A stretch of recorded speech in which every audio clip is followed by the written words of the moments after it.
할렐루야. 은혜 충만히 받으시기를 축복합니다. 여러분, 기독교 상징하면 뭡니까? 누구나 다 거의 90% 이상이 기독교 상징하면 십자가입니다 라고 고백할 겁니다. 예, 맞습니다. 여러분, 그러면 기독교 상징이 십자가인 이유가 뭡니까? 단순히 십자가가 아니죠.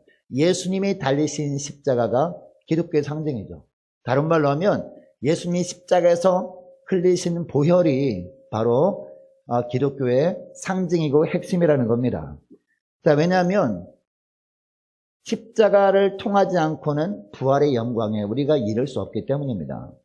여러분, 물론 예수님께서 십자가에 달리신 것은 2000년 훨씬 이전에 있었던 일입니다. 그러나 우리가 십자가를 바라보는 것은 무슨 의미입니까? 눈에 보이는 십자가도 물론 중요합니다만 더 중요한 게 우리 심령에 십자가가 새겨져 있어야 된다는 겁니다. 우리 심령에 있는 이 골고다 언덕에 세워진 예수님의 십자가, 그 십자가를 바라보면서 우리가 해야 될 것이 뭡니까? 단순히 그냥 묵상만 하고 주님이 불쌍하다라고 생각만 할 것이 아니라 그 십자가에 무엇을 못 박아야 되는 거예요? 2000년 전에는 예수님이 못 박혔지만 오늘날에 예수님이 달리셨던 십자가에는 무엇이 못 박혀야 됩니까? 나의 정과 욕심이 십자가에 못 박혀야 돼요. 나의 자아가 십자가에 못 박혀야 된다는 거죠. 십자가 못 박혔다는 것은 죽었다는 의미죠. 나의 정과 욕심과 나의 자아가 죽고 이제는 뭐가 살아있어야 돼요? 바로 주님이 사셔야 됩니다. 왜? 우리는 주님이 것이기 때문에. 여러분, 오늘부터라도 날마다 저와 여러분의 심령 가운데 예수 그리스도의 십자가가 온전히 새겨져 있는지 돌아볼 수 있기를 원합니다.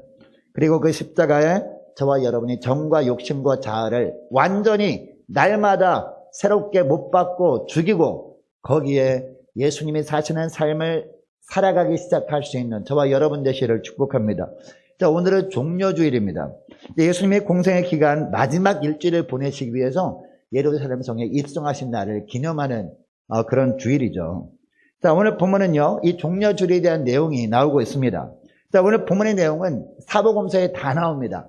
제가 몇 번 말씀드린 적이 있는데 이 사복음서 중에서 정말 중요한 사건은 사복음서에 다 나옵니다. 그죠? 예. 마태복음, 마가복음, 요한복음, 누가복음에 다 나오는 거죠. 오늘 본문도 바로 사복음서에 다 나옵니다. 자, 그런데 이 사복음서 오늘 본문의 내용을 제가 전부 다 한 절 한 절 다 비교해 봤거든요. 비교해 봤더니 약간씩 다른 부분이 있더라고요. 왜 그런가? 똑같은 사건인데 봤더니 마태, 마가, 누가, 요한복음, 이 마태, 마가, 누가, 요한이 똑같은 사건을 보고 기록을 했지만 관점이 다 다른 거예요. 강조하는 부분이 약간씩 다른 겁니다. 그래서 이 마태, 마가, 누가, 요한복음 약간 다른 부분이 있는 겁니다. 이 마태복음과 마가복음에 보니까요, 예루살렘에 예수님께서 들어가실 때 그때 사람들이 자기가 입던 겉옷과 그리고 길가에서 꺾은 나뭇가지를 우리 주님이 가시는 길에 깔았다라고 말씀하고 있더라고요. 자, 그런데 누가복음에 보면 단지 겉옷만 깔았다라고 나오고 있고, 그리고 요한복음 12장에 보면요, 예루살렘 성에 예수님께서 들어가실 때 사람들이 미리 알고 종려 나무가지를 꺾어서 미리 준비하고 있었다, 이렇게 약간씩 다르게 강조점이 되어 있더라고요. 자, 이것을 보면 사람들이 길에서 꺾었던 나뭇가지는 어떤 나무임을 알게 됩니까? 종려나무 가지였음을 알게 되는 것이죠. 여러분, 그럼 하필 왜 종려나무 가지를 꺾었을까요? 다른 나무는 없었을까요? 다른 나무도 물론 있었을 겁니다. 근데 왜 종려가지 나무를 꺾었느냐? 이 종려나무는요, 바로 왕권을 상징하는 것이기 때문이에요. 그래서 이 종려나무들을 꺾고 예수님이 가시는 길에 넣음으로 말미암아 자기들이 왕이 오신다는 것을 나타내 보인 거죠. 자, 오늘 본문은 종려주일 때면 많이 들었던 내용입니다. 그래서 이 본문 딱 듣는 순간에 어떤 느낌이 들었습니까? 오늘 본문 말씀도 매 해마다 간혹 가다가 종려주일 때마다 들었던 말씀과 비슷한 말씀이 있구나라고 생각이 들지 않습니까? 그러나 여러분, 하나님의 말씀은 살아있는 말씀입니다. 하나님의 말씀이 살아있는 말씀이라는 것은 무슨 의미입니까? 똑같은 본문이라 할지라도 이 말씀을 들을 때마다 은혜가 새롭게 들려지는 거예요. 은혜가 새롭게 임하는 겁니다. 저도 오늘 본문 말씀을 처음에 봤을 때는 예전에 몇 번씩이나 말씀을 전했던 것인데 또 어떤 새로운 말씀을 주시나? 라고 기대하는 마음으로 말씀을 묵상하고 또 연구하고 했더니 정말 새로운 은혜가 있더라고요. 여러분 오늘 말씀 살아있는 말씀으로 받을 수 있기를 축복합니다.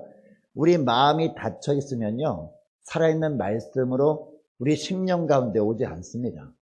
예전과 똑같은 것을 반복해서 들을 수밖에 없습니다. 그러나 마음의 문을 활짝 열고 말씀을 듣게 되면 살아있는 말씀으로 저와 여러분의 심령 가운데 임하게 될 줄 믿습니다. 자, 그러면 오늘 본문을 통해서 종려주일에 하나님께서 우리에게 어떤 말씀을 하시느냐 두 가지만 살펴보기 원하는데요. 자, 첫째로는 예수님께서 우리의 왕일 뿐만 아니라 참 주인으로 오셨다는 것을 보여주고 있습니다. 자, 본문 1절 말씀 보시기 바랍니다. 예수님이 예루살렘과 가까운 거리에 있는 감람산 벳박에 이르렀을 때였습니다. 여러분 예수님께서 그동안도 예루살렘 성에 종종 오셨거든요. 종종 오셨는데 그동안은 여러분 이 벳박에를 통해서 오신 거 아니라 여리고를 지나서 벳박에를 지나서 예루살렘 성에 들어오게 되거든요. 그런데 이때는 벳박에를 지나서 왔지만 그동안은 이 어떤 동네를 지나서 왔냐 하면 이 벳박에가 아니라 다른 동네를 지나서 왔다는 겁니다. 그런데 이 오늘 본문에 보면 특별히 이번에는 벳박에를 지나서 왔습니다. 이 벳박에는요 무화과 나무의 첫 열매를 의미하는 이 파게라는 단어와 집을 의미하는 이 벳이라는 단어의 합성어입니다. 자, 그러니까 벳박에는 무슨 뜻임을 알게 됩니까? 무화과 나무의 첫 열매의 집이라는 뜻이에요.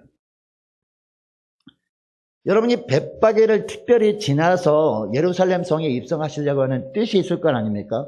여러분 무화과는 성경적으로 보면 어떤 의미입니까? 무화과? 이스라엘 백성들을 의미하는 그런 나무입니다. 그죠? 무화과 나무가.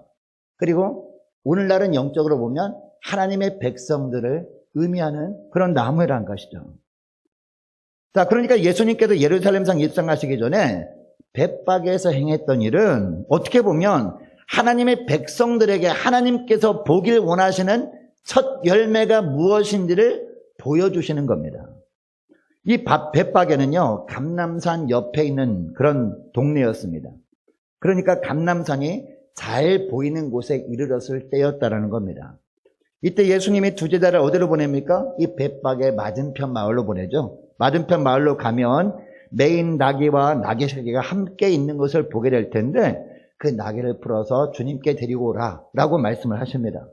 혹시 누가 무슨 말을 하거든 어떻게 하라? 주가 쓰시겠다 하라. 그럼 보낼 것이다 라고 말씀하고 있습니다. 그러니까 나귀 주인이 자기 나귀와 새끼 나귀를 풀어서 이렇게 끌고 가려는 모습 보면 나귀 주인이 가만히 있지 않겠죠. 물어볼 거 아닙니까? 왜 끌고 가느냐? 그건 내 나귀인데 할 거 아닙니까? 그러면은 나귀 주인에게 이런저런 얘기를 하라. 그러면 보내줄 것이다. 이런 말씀을 한 겁니다. 자, 그런데 이 구절 앞에 보면 반과로 일 이렇게 되어 있거든요. 3절 말씀 보시기 바랍니다. 만일 누가 무슨 말을 하거든 주가 쓰시겠다라. 그 다음에 그리하면 이 중간에 보니까 반과로 일 이렇게 되어 있잖아요. 이 반과로 일 이렇게 되어 있는 것은 나나주를 보라 라는 의미예요. 이 성경 말씀 맨 밑에 보면 나나주가 나와요. 이 반과로 일 한번 보세요. 맨 밑에 보니까 또는 즉시 돌려보내리라 하라 하시니 이렇게도 번역이 될 수 있다라는 의미예요. 자, 그러니까 맞은편 마을로 간 두 제자가 나귀 주인에게 뭐라고 했음을 알게 됩니까? 주께서 필요로 해서 쓰신 후에는 즉시 돌려보낼 것이니까 풀고 가는 것을 허락해달라. 이렇게 얘기했음을 알게 되는 것이죠. 자, 8절 말씀에 보면 제자들이 예수님의 말씀대로 순종합니다. 여러분, 이 벳박의 옆 동네가 바로 베다니라는 동네였거든요. 여러분, 벳박에는 무슨 뜻이라고 했습니까? 무화과 나무의 첫 열매의 마을이라는 뜻이었어요. 자, 그럼 베다니는 무슨 뜻일까요? 베다니는 가난한 자들의 집, 가난한 자들의 동네라는 뜻입니다. 여러분, 그동안 예수님께서는요, 이 베다니를 통해서 예루살렘에 쭉 오셨었거든요. 그러니까 예루살렘에 올 때마다 베다니에 있는 나사로의 집에 들렸었던 거예요. 그동안 그런데 베다니를 통해서 왔었는데 이번만큼은 그동안에 왔던 베다니를 통하는 길이 아니라 벳박의 마을을 통하는 길로 오셨다는 겁니다. 이것을 보면 특별한 의미가 있구나 이것을 알게 되는 것이죠. 여러분, 이 벳박에 옆에 있는 동네, 베다니는 자주 들렸지만 벳박의 이 맞은편 마을은요, 예수님도 가본 적이 없었어요. 예수님이 제자들도 그 벳박의 맞은편 마을은 들렀던 적이 없습니다. 그리고 이곳에 살고 있던 사람들도 예수님을 직접 만나본 적은 없었습니다.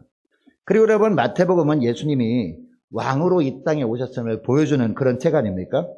이제 예루살렘 성에 들어가신다는 것은 무엇을 의미합니까? 이제 마지막 일주일을 보내신다는 것은 우리 예수님께서 왕으로 등극하신다는 것을 보여주시는 그런 목적으로 가는 겁니다. 그렇다면 당시 사람들의 상식으로 왕이라면 무엇을 타고 가야 돼요? 나귀가 아니라 말을 타고 가야죠. 멋진 말을. 그런데 예수님은 제자들에게 말을 구해오라고 하지 않습니다. 맞은편 마을로 가서 나귀를 구해와라 라고 하고 있습니다. 그것도 새끼 나귀를 끌고 오라 라고 하고 있습니다. 여러분, 제자들이 맞은편 마을로 가보니까 정말 나귀 새끼가 있었죠. 이 나귀 새끼가 아주 어린 나귀였기 때문에 그 옆에는 어미 나귀도 있었습니다. 제자들이 나귀를 풀어오려고 하니까 정말로 예수님이 말씀하신 대로 이 나귀 주인이 말하죠. 항의합니다. 왜 남의 나귀를 풀어가느냐라고 합니다. 그런데 그 후에도 정말 예수님이 하셨던 말씀대로 그대로 되어지는 것을 오늘 본문에 보여줍니다. 주가 쓰시겠다라고 이야기하니까 나귀 주인은 그대로 순종하는 것을 보여주고 있습니다. 나귀 새끼뿐만 아니라 나귀 어미까지도 끌고 가게 하는 모습을 오늘 본문을 통해서 보여줍니다. 자, 우리는 이 마태복음 말씀 우리가 읽고 있지만 이 말씀을 정확하게 우리가 보려면요, 똑같은 본문이 나오는 다른 부분도 함께 봐야 되거든요. 마태복음, 마가복음, 누가복음, 요한복음 같은 본문에 나와 있는 부분도 같이 봐야 이 상황이 어떤 환경인지 우리가 잘 이해를 할 수 있는 것이죠. 여러분, 당시 이스라엘 백성들은요, 무엇을 기다리고 있었습니까? 자신들이 참 주인 되시는 메시아를 간절히 기다리고 있었어요. 그것도 400년 이상이나. 성경 말씀이 기록된 이후에 신약 중간까지 400년 동안 있었다고 했잖아요. 400년 동안이나 간절히 기다리고 있었단 말이에요. 그들만이 왕을 기다리고 있었던 거죠. 당시 왕은 한 나라의 모든 것을 소유한 그런 존재 아닙니까? 이 왕을 기다렸다는 것은 그러니까 자신이 진짜 주인이 오실 텐데 자신이 참 주인이 오면 자기의 모든 것을 그 왕, 나의 참 주인 되시는 왕이 필요할 때 드리고자 하는 그런 마음이 준비되었었던 겁니다. 자, 그러니까 나귀 주인이 이 말을 들을 때 주가 쓰시겠다 하라. 이 말씀을 들을 때 여러분이 나귀 주인이 어떤 생각을 한 걸까요? 그동안 기다렸던 왕이 오셨구나. 나의 진짜 주인이 오셨구나 라고 생각을 한 겁니다. 그래서 자기 나귀를 기쁨으로 드릴 수 있었던 겁니다. 여러분, 나귀 주인의 이름이 성경에 나오지 않죠. 아무리 봐도 나귀 주인의 이름은 성경에 나오지 않더라고요. 그러나 나귀 주인이 행한 일은 정확하게 기록되어 있습니다. 여러분, 벳바게가 무슨 뜻이라고 했습니까? 벳바게. 무화과나무의 첫 열매의 집이라고 했잖아요. 자, 그리고 무화과나무는 하나님의 백성들을 의미한다라는 것도 말씀을 드렸습니다. 그러니까 나귀 주인의 이름을 기록하지 않고 그가 예수님께 행한 일만 기록함으로 말미암아 무엇을 말씀하시는 거예요? 영적인 무화과나무, 즉 하나님의 백성들이라면 예수님께 바로 이런 모습을 보여드릴 수 있어야 된다는 겁니다. 예수님을 자신이 참 주인으로 맞아들일 뿐만 아니라 참 주인으로 예수님을 맞아들인다는 것은 우리 예수님께서 필요로 하실 때 예수님께서 필요로 하시는 것을 기쁨으로 드리는 것이 수반돼야 된다. 바로 이것을 말씀하고 있는 겁니다. 여러분, 오늘 예수님이 평화의 왕으로 예수님께서 예루살렘 성에 입성하신 날을 기념하는 그런 종려주일 아닙니까? 하나님은 말씀하십니다. 그 예수님을 다시 새롭게 나의 참 주인으로 영접하라라는 겁니다. 여러분, 예수님을 진정한 나의 주인으로 영접한 사람은 누구나 만나주십니다.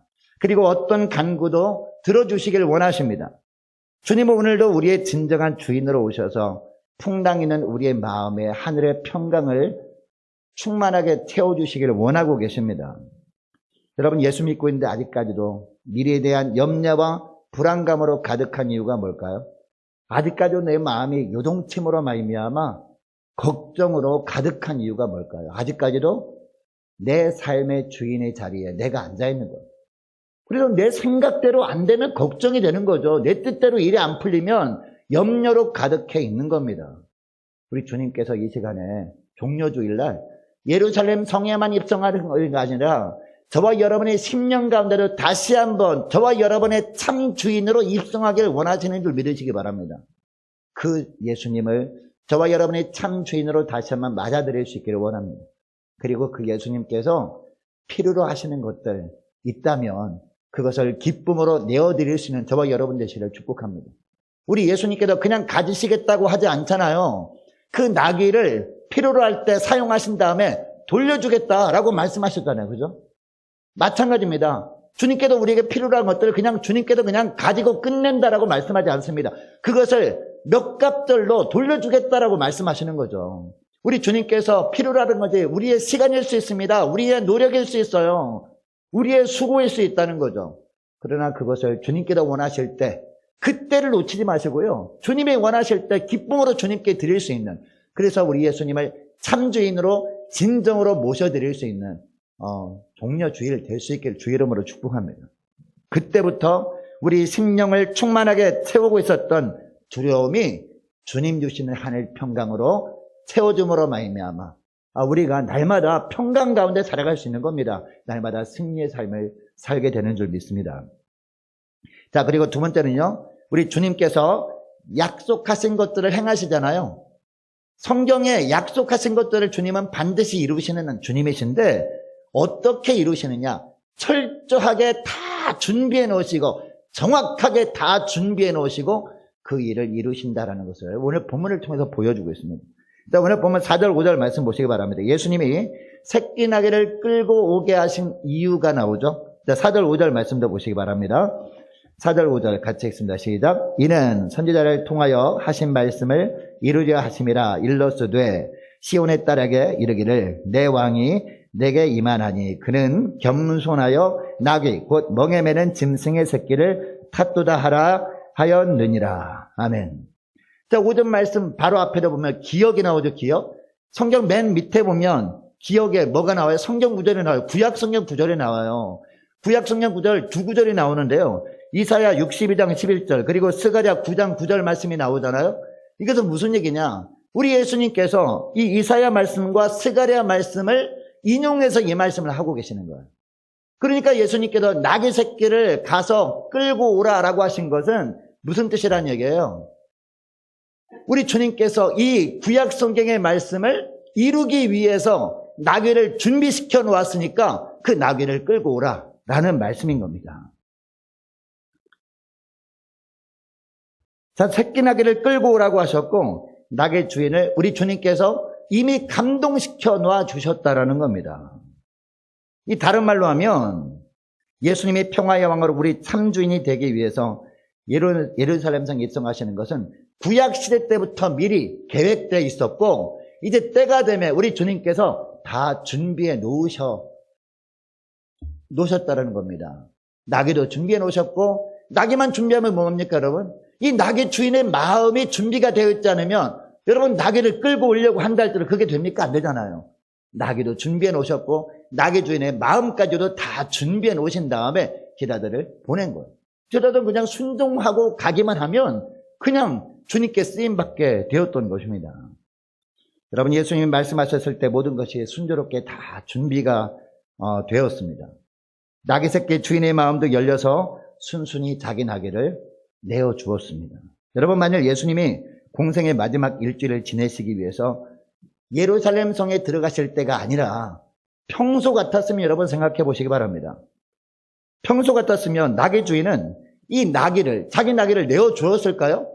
내어주지 않았을 겁니다. 왜? 마음이 준비되지 않았기 때문에. 그리고 그 이전에 갔더라도 새끼 나귀는 없었을 겁니다. 왜? 태어나기 전이었을까 새끼 나귀가. 그러나 예수님이 이제 만왕의 왕 평화의 왕으로 우리의 진정한 주인으로 십자가의 길 섬기는 길로 나갈 때가 되니까 하나님께서 이 구약 성경에 다 계획해 놓으신 그런 일을 이루기 위해서 이 나귀 주인의 마음까지도 철저하게 다 준비해 놓으신 줄 믿으시기 바랍니다. 여러분 이처럼 하나님은 모든 것을 계획하신 대로 이루시는 전능하신 하나님이신데 계획하는 것을 이루실 때 모든 것을 철저하게 다 준비해 놓으시고 우리에게 순종을 요구하시는 주님이심을 믿으시기 바랍니다. 여러분, 이것뿐만이 아닙니다. 당시에는 예루살렘 성으로 들어가는 다른 문들도 많이 있었습니다. 그런데 예수님은 특별히 감람산으로 향하는 길이 나 있는 이 벳박의 맞은편 마을에서 나귀를 준비시킵니다. 그리고 그 길로 예루살렘 성에 들어가십니다. 그 이유도 있습니다, 여러분. 감람산에 있는 겟세마네 동산에서 붙잡히실 것을 미리 준비하신 겁니다. 그리고 우리 죄 때문에 재판받으시고 십자가에 못 박히실 것을 미리 준비해 놓으신 겁니다. 다 이거 상징이 있는 겁니다. 여러분, 성경에 나오는 믿음의 선조들도 보면요, 그들이 하나님의 계획하신 일을 할 때 그때마다 그 일을 할 수 있도록 하나님께서 기가 막히게 다 준비해 놓으시고 그 일을 이루어지게 하신 거 여러분 아십니까? 가장 대표적인 예가 요셉이죠, 여러분. 여러분, 요셉을 보시기 바랍니다. 요셉이 결국은 애굽의 총리 대신이 되어가지고 이스라엘 백성들을 가나안 땅에서 이주하게 해서 이 가나안 땅에서 이주한, 어디로요? 애굽으로 이주한 백성들이 400년 동안 엄청난 민족으로 불어나지 않습니까? 그 일을 하나님의 계획하시는데 철저하게 준비시켜 놓으시고 그 계획을 이루시다는 겁니다. 요셉을 통해서.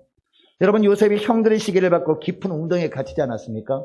여러분, 깊은 웅덩이에 갇혔는데 아무도 안 지나갔더라면 거기서 그냥 굶어 죽었어요, 요셉이. 그러면은 하나님의 구원 계획이 이루어질 수 없었단 말이에요. 그런데 깊은 웅덩이에 빠지자마자 얼마 지나지 않아서 기가 막히게 그 타이밍을 맞춰서 누가 지나가요? 미디안 상인들이 지나가거든요.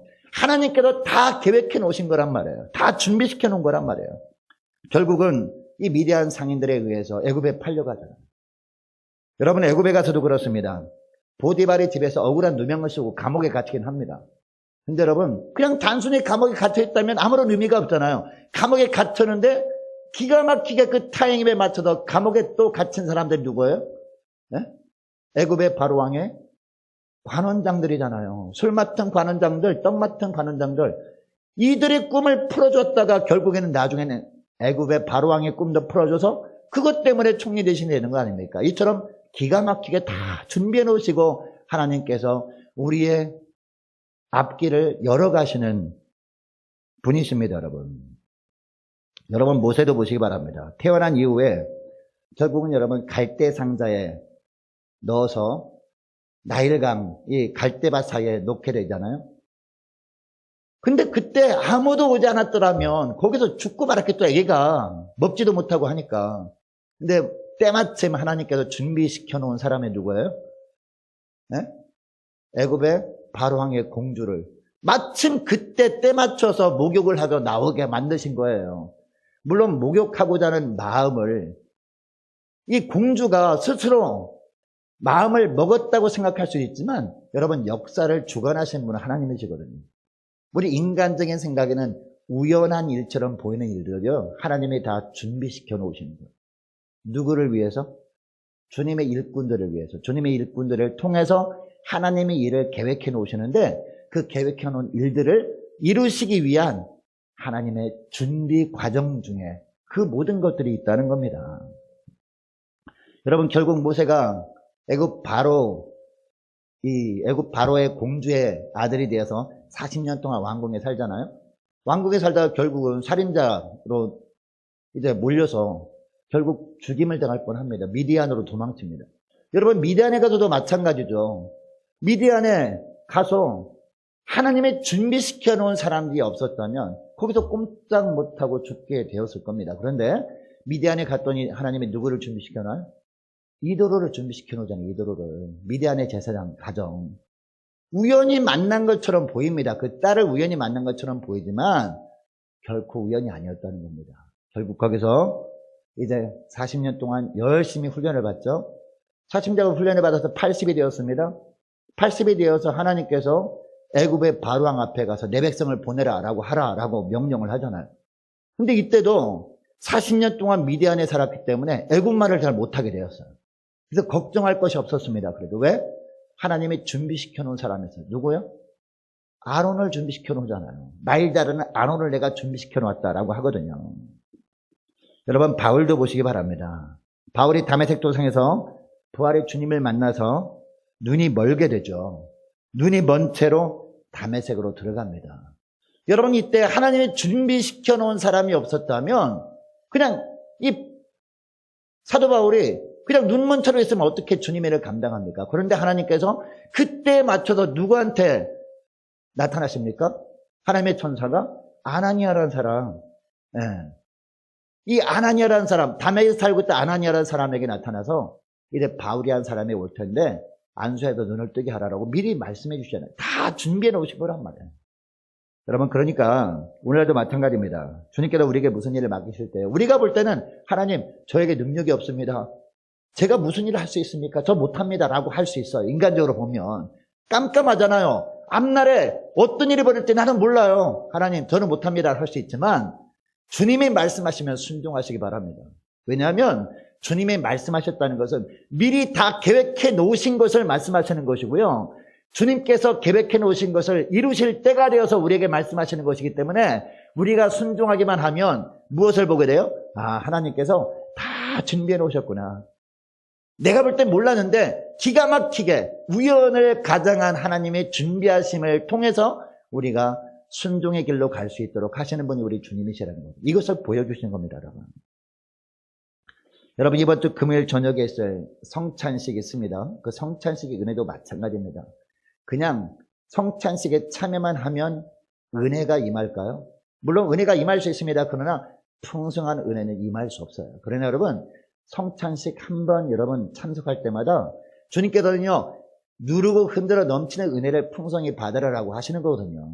풍성한 은혜를 우리가 받아 누리기 위해서 어떻게 됩니까? 준비 과정이 있어야 되는 것이죠. 주님께서 우리를 위해서, 그 성찬식의 은혜를 주시기 위해서 우리를 위해서 준비시켜 놓은 게 뭐예요? 그게 뭐예요? 내일부터 있을 고난주간 특별 새벽기도입니다. 할렐루야. 자, 그러니까 고난주간 특세 나오세요 막 한다고 해서 왜 강요하십니까? 그러면 안 돼요. 왜? 하나님께서 은혜 부어주시려고 준비시키는 과정인데 그것을 놓치면 됩니까? 안 되죠. 할렐루야. 주님께서 준비시켜 놓으신 고난주간 특세 다 나오시기 바랍니다. 그래서 고난주간 특세 기간 동안에 주님께서 주시는 말씀 붙들고 살아갈 때 준비가 된 다음에 성찬에 참여할 때와 준비가 되지 않은 상황 속에서 참여할 때 그 차이를 비교할 수 있기를 원합니다. 너무나 큰 차이입니다. 네. 준비되지 않으니까 나는 성찬에 참여하지 않을 거야. 그러면 큰일 납니다, 여러분. 성찬식은요, 선택사항이 아니라 필수사항입니다. 왜냐하면 예수님의 살과 피를 우리가 영적으로 공급받아 우리가 살게 되기 때문에요. 여러분, 주님이 준비하시는 그런 준비해 놓으신 고난주간 특세에 다 참여하시길 축복합니다. 그래서 준비가 잘 된 가운데 성찬에 참여할 수 있는 저와 여러분 되시기를 축복합니다. 하나만 더 살펴보고 말씀을 뵙길 원하는데 6절부터 보니까 예수님이 새끼나귀를 타고 예루살렘성 입성하는 장면이 나오거든요. 그런데 예수님이 예루살렘에 입성하셨는데 각기 다른 반응을 보이는 두 부류의 사람이 나와요. 먼저 예수님을 따르는 자들이 나오신다. 여러분, 예수님을 따르는 자들은 어떻게 합니까? 8절 말씀 보시기 바랍니다. 무리의 대다수는 그들이 겉옷을 길에 펴고 다른 이들은 나뭇가지를 베어 길에 펴고 종려나무 가지를 꺾어서 길에 편 겁니다. 그리고 9절 말씀을 함께 읽습니다. 시작. 앞에서 가고 뒤에서 따르는 무리가 소리 높여 이르되 호산나 다윗의 자손이여 찬송하리로다 주의 이름으로 오시는 이여 가장 높은 곳에서 호산나 하더라. 아멘. 여러분, 우리 예수님께서는요, 사람들이 펴놓은 이 겉옷, 그 겉옷 위를 지나갔을 겁니다. 그래서 사람들이 길가에 있었던 종려나무 가지를 꺾어서 길에 놓았을 때 그 위를 또 지나갔을 겁니다. 사람들이 이렇게 한 이유가 무엇일까요? 예수님이 탄 새끼나귀의 발이 땅에 닿지 않게 한 겁니다. 그리고 9절에 사람들이 외친 내용의 뜻이 뭡니까, 여러분? 호산나 누구의 자손? 다윗의 자손이요 라고 하고 있습니다. 호산나는 찬송받으실 자로다라는 것 아닙니까? 다윗의 자손은 왕이란 뜻 아닙니까? 우리의 참 주인이라는 의미 아닙니까? 주 이름으로 오시는 이여 가장 높은 곳에서 호산나, 가장 높이 찬송을 받으실 자로다, 이렇게 찬양을 한 겁니다. 그런데 10절에 보니까 또 한 부류의 사람이 나와요. 10절 말씀 보세요. 예수께서 예루살렘에 들어가시니 온 성이 어떻게 했다? 소동했대요. 소동. 소동하여 이르되 라고 하고 있습니다. 여러분, 소동했다는 것은 부정적인 의미 아닙니까? 긍정적인 의미 아니거든요. 소동했다는 것은 별로 안 좋아했다라는 얘기예요. 왜 안 좋아했습니까? 보기 싫은 겁니다. 예수님을 탐탁치 않게 여긴 사람들이 있었던 거예요. 여러분, 이 사람들은 어떤 사람들이에요? 우리 예수님께서 태어나시는 순간부터 별로 예수님의 탄생을 좋아하지 않았던 사람들이에요. 그리고 예수님께서 엄청난 기적과 이적을 보여주실 때도 별로 달갑지 않게 여겼던 사람들이었습니다. 그 당시에 바리새인들이었습니다. 사두개인들, 서기관들, 이런 사람들이었습니다. 그리고 일단의 유대인들, 그런 사람들이었어요. 결국은 우리 예수님을 십자가에 못 박혀 죽도록 넘겨주었던 그런 사람들이었다는 것이죠. 여러분, 예수님이 태어나실 때 예루살렘에서 소동하던 그 사람들이 바로 그런 사람들이었습니다. 여러분, 오늘날도 보면 종려주일, 그리고 고난주간 특별새벽기도회, 성찬식, 그리고 부활절, 정말 중요한 절기 아닙니까? 1년 중에서 성탄절과 함께 정말 중요한 절기, 두 절기 중에 하나 아닙니까? 근데 이런 절기 때 두 보리의 성도들이 존재할 수 있다는 거죠. 그냥 고난주간 특별새벽기도를 하건 말건, 종려주일 예배를 드리건 말건, 부활절이 찾아오건 말건, 그냥 관심이 없는 그런 부류들이 있습니다. 이런 부류들이 오늘 본문의 10절에 나오는 부류들입니다. 그냥 소동만 하는 거예요. 관심이 없다는 겁니다. 정성을 다해서 종려주일 예배를 드리건, 부활절을 정말 정성을 다해서 준비하건 말건, 나의 삶과 별로 상관이 없다라고 생각하면서 그냥 외면하는 사람들이에요. 그러나 또 한 부류의 사람들은, 많은 무리들, 호산나 다윗의 자손이여 하면서 외쳤던 자들은 오늘날은 어떤 사람들이에요? 어떻게 하든지 종려주일 예배를 정말 최선을 다해서 드리는 사람들이에요. 고난주간 특별새벽기도회 때마다 그때마다 와서 주님의 십자가를 깊이 묵상하면서 날마다 나의 정과 욕심을 십자가에 다시 한번 못 박고 내 안에 주님이 사시도록 애를 쓰며 준비하며 사는 사람들입니다. 이런 사람들이 이처럼 자기의 겉옷을 예수님이 가시는 길에 깔고 종려나무 가지를 꺾어서 깔고 주님을 높여드렸던 그런 사람들입니다. 여러분이 두 부류의 사람 중에서 여러분은 어떤 사람들입니까? 우리가 손을 놓고 생각해 봐야 돼요. 나는 어떤 삶을 살아왔는가? 여러분, 주님은요, 지난 날은 돌아보길 원하잖아요. 지금부터가 중요합니다. 지금부터가. 그동안 우리가 얼마나 어려운 삶을 살았습니까?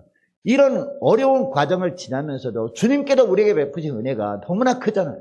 여기서 우리가 생각한다면 오늘부터는 어떤 삶을 살아야 됩니까? 두 부류의 사람들 중에서 여러분 어떤 삶을 살겠습니까?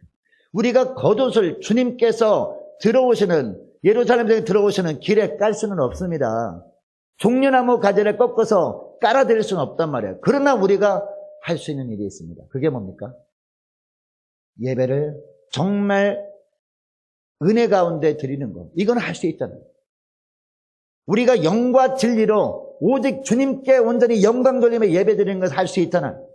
고난주간 특세 때마다 십자가를 깊이 묵상하면서 준비하다가 주님께서 풍성한 은혜를 부어주시려고 성찬의 은혜를 베푸실 때 참여하는 것을 할 수 있잖아요. 이거라도 해야 되지 않겠느냐라고 주님이 말씀하시는 그 주의 음성을 들으시길 원합니다. 여러분, 우리는 예수님께 늘 어떤 반응을 보이고 있습니까? 교회 주인 되시고 우리의 참 주인 되시는 분이 우리 예수님이라면 우리는 그 예수님께 어떤 삶을 살아야 됩니까? 언제 어디서나 그 예수님만을 높여드리며 살아야 될 줄로 믿습니다. 방관자가 아니라 예배 참여자로 살아가심으로 말미암아 주님께서 이 종려절뿐만 아니라 고난주간 특세뿐만 아니라 성찬식 그리고 부활절에 부어주시는 하늘의 큰 은혜를 풍성히 누리며 하나님께 영광 돌리는 저와 여러분 되시기를 주 이름으로 축복합니다. 기도하겠습니다. 하나님 아버지 감사합니다. 왕으로 오신 주님, 저희들의 참 주인으로 오신 주님을 다시 새롭게 영접하길 원합니다. 우리 주님께서 종려주일에 예루살렘 성 안에만 입성하신 것이 아니라 우리 심령 가운데 다시 한번 저들의 참 주인으로 입성하길 주님께서 원하시는데 마음의 문을 활짝 열고 우리의 참 주인으로 예수님을 다시 새롭게 영접하길 원합니다. 그리고 참 주인 되신 주님께서 필요로 하시는 것을 말씀하실 때 기쁨으로 주님의 것을 드림으로 말미암아 평강 가운데 주님께 쓰임받게 하여 주옵소서. 주님께서 일을 맡기실 때 필요한 부분들을 철저하고 완벽하게 다 준비해 놓으시고 맡기심을 깨닫고 어떤 일에도 순종하는 종이 되게 하여 주옵소서. 모든 상황 속에서 주님만을 높이고 주님께 찬양과 경배를 드리며 살아갈 수 있는 고난주간 특별 새벽기도의 기간과 또 성찬식과 또 부활절을 준비하는 기간 되도록 은총 내려 주옵소서. 감사드리오며 우리 주 예수님의 이름으로 기도드리옵나이다. 아멘.